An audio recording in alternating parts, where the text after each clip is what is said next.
Sorry. এই তোমার আসার সময় হলো? কয়টা বাজে? অলরেডি 40 মিনিট হয়েছে। আমি এখানে একা একা বসে আছি।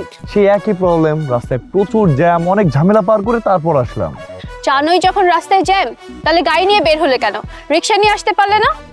গাড়ি ছাড়া আমি কিভাবে আসবো? অনিকা, তুমি তো জানো আমি গরমে একদমই সহ্য করতে পারি না। এই জন্যই তো তোমার সাথে ব্রেকআপ করতে আসছি। মানে আমি গাড়িতে আসার অপরাধে তুমি ব্রেকআপ করবা? গাড়িতে আসার অপরাধে না, তোমার এই বড়লোকি ভাব দেখানোর জন্য তোমার সাথে আমার রিলেশন রাখা সম্ভব না। কারণটা কি? কারণ আমার বাবা কোনো রিচ ফ্যামিলিতে আমাকে বিয়ে দিবে না। কেন? রিচ ফ্যামিলির ছেলেরা কি অক্ষম হয়?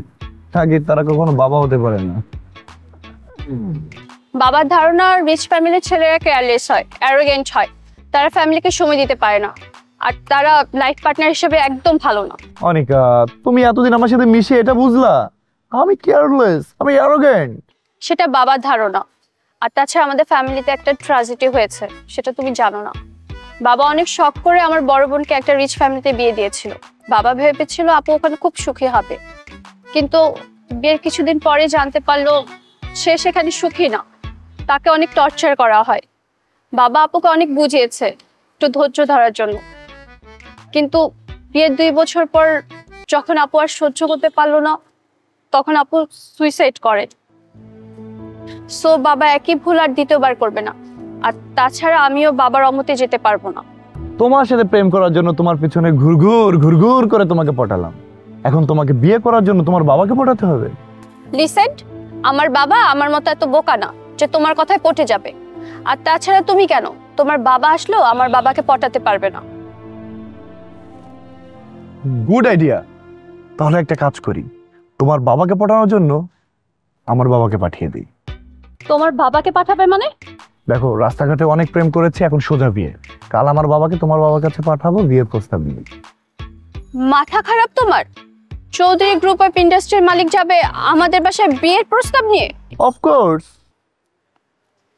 যদি সম্ভব হয় তাহলে পাঠাও, কিন্তু প্লিজ না হলে একদম পাঠাও না। বাবা সোজা মুখের উপর না করে দিবে। আরে কি বলো, তুমি আমার বাবাকে চেনো না? আমার বাবার লাইফে না বলে কোনো সম্ভব। Just wait and see. Thank you. Uncle, বাবাকে গিয়ে কি বলবো? বলবে চৌধুরী গ্রুপ অফ ইন্ডাস্ট্রিজের মালিক রায়হান চৌধুরী এসেছেন, তার সঙ্গে কথা বলতে। সাহেব কে এসেছে, কার সঙ্গে কথা? আসসালামু আলাইকুম। বাবা, উনি তোমার সাথে দেখা করতে এসেছেন। উনি হচ্ছে চৌধুরী গ্রুপ ইন্ডাস্ট্রিজের মালিক রায়হান চৌধুরী। প্লিজ আপনি বসেন না, বসেন, দাঁড়িয়ে আছেন। থ্যাংক ইউ, আপনিও বসুন। বাবা তোমরা বসো, আমি আনিকাকে চা দিতে দিই। হ্যাঁ ঠিক আছে, তাহলে বলেন আগে শুনি আপনি আমার বাড়িতে কেন এসেছেন। আচ্ছা, আপনার সঙ্গে কি আমার কোনো ঝামেলা বা কোনো সমস্যা আছে নাকি? না না, তা থাকবে কেন, তবে সমস্যা না থাকলেও আপনার কাছে একটা সমাধান আছে। কি সমাধান? আসলে আমি এসেছি আমার একমাত্র ছেলের বিয়ের প্রস্তাব নিয়ে। কার সাথে? আপনার মেয়ে আনিকার সাথে। দেখেন চৌধুরী সাহেব, আপনি কষ্ট করে আমার বাড়িতে এসেছেন, এই জন্য আমি আপনার প্রতি কৃতজ্ঞ। আমি জানি না আমার মেয়েকে কোথায় ডেকেছেন বা কার কাছ থেকে আমার মেয়ের সন্ধান পেয়েছেন, কিন্তু চৌধুরী সাহেব এই মুহূর্তে আমি আপনার জন্য কিছুই করতে পারছি না। সরি। সরি মানে? সরি মানে আমি আপনার সঙ্গে আত্মীয়তার কোনো সম্পর্ক করতে চাচ্ছি না। Very interesting. আপনি আমার সঙ্গে দুটো কথা বললেন না, দুদণ্ড মিশলেন না, আমার ছেলের নাম পর্যন্ত জিজ্ঞেস করলেন না, ছেলে কি করে জানতে চাইলেন না, তার একটা ছবি দেখতে চাইলেন না, করে বলে দিলেন সরি। হ্যাঁ, বলে দিলাম। বেশ, কারণটা কি আমি জানতে পারি? তেমন কোনো কারণ নেই। এত বড় পরিবারের সঙ্গে না আমি সম্বন্ধ করতে চাচ্ছি না। ধনী ব্যক্তিদের সাথে আমি মেলামেশাও করতে চাচ্ছি না, এমনকি আমি তাদের আশেপাশেও যেতে চাচ্ছি না। আমি কি বলতে চাচ্ছি আপনি নিশ্চয়ই বুঝতে পেরেছেন।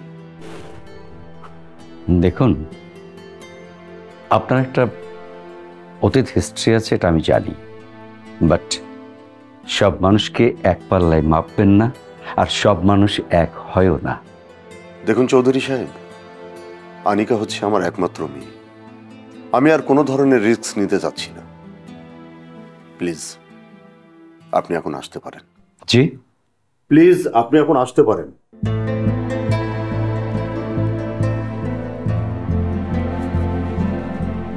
আসসালামু আলাইকুম। ওয়ালাইকুম আসসালাম। রাফি যা বলেছিল তুমি তার চেয়েও সুন্দর মা। আসি। আঙ্কেল, খালি মুখে চলে যাবেন? চাটা খেয়ে যান। তুমি যেদিন আমার বাড়ির বউ হয়ে যাবে সেদিন তোমার হাতে আমি চা খাবো মা। ভালো থেকো।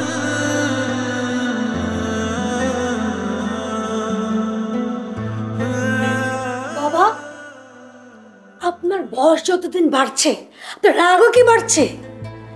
বিয়ের সম্বন্ধ নিয়ে যে এসেছিল তাকে এভাবে দাঁড়িয়ে দেওয়া কি ঠিক হলো বলেন? বৌমা, আমি আমার মেয়ের বিয়ে কার সাথে দেব কার সাথে দেব না সেই সিদ্ধান্তটা আমার। তোমার কাছ থেকে আমাকে জ্ঞান নিতে হবে। জ্ঞান নেওয়ার কথা আমি বলি নাই। আপনার এই মেয়েকে কে বিয়ে করবে? খুব ভালো একটা প্রস্তাব আসছিল, এরপরে কি ভালো প্রস্তাব আর আসবে? প্রস্তাব আসুক বা না আসুক, এত বড় লোকের ছেলের সঙ্গে আমি আমার মেয়েকে বিয়ে দেব না। আর একটা কথা শুনে রাখো, আর বিয়ে নিয়েই বা এত কথা কেন হচ্ছে? আরে বিয়ে, জন্ম, মৃত্যু এটা তো আল্লাহর হাতে। আল্লাহ ওর বিয়ে যেখানে লিখে রেখেছে সেখানেই হবে। এটা নিয়ে তোমাকে এত ভাবতে হবে না। ডিসকাস্টিং। হাই, এক কাপ চা আমাকে দিয়ে যা, মাথা ব্যথা করছে। আচ্ছা, রান্না বান্না কত দূর? এই তো আর কিছুক্ষণ। কিছুক্ষণ মানে? তোমাকে তাড়াতাড়ি করতে বলেছি না? তাড়াতাড়ি শেষ করো, আমি খেয়ে শপিং এ যাবো। একা একা আমার এত কাজ করা সম্ভব হচ্ছে না ভাবি, তুমিও তো পারো আমাকে একটু হেল্প করতে। এক্সকিউজ মি, তোমার কি মনে হয় তোমাদের বাড়িতে কি আমার বিয়ে হয়েছে কাজ করার জন্য? সরি, এটা আমার পক্ষে সম্ভব না। কাজ না করো, কিন্তু একটা কাজের লোক তো ম্যানেজ করে দিতে পারো। ঠিক আছে, আমি চিন্তা ভাবনা করে দেখবো। যাও, দেখো তাদের কাজ শেষ করো, সময় কম।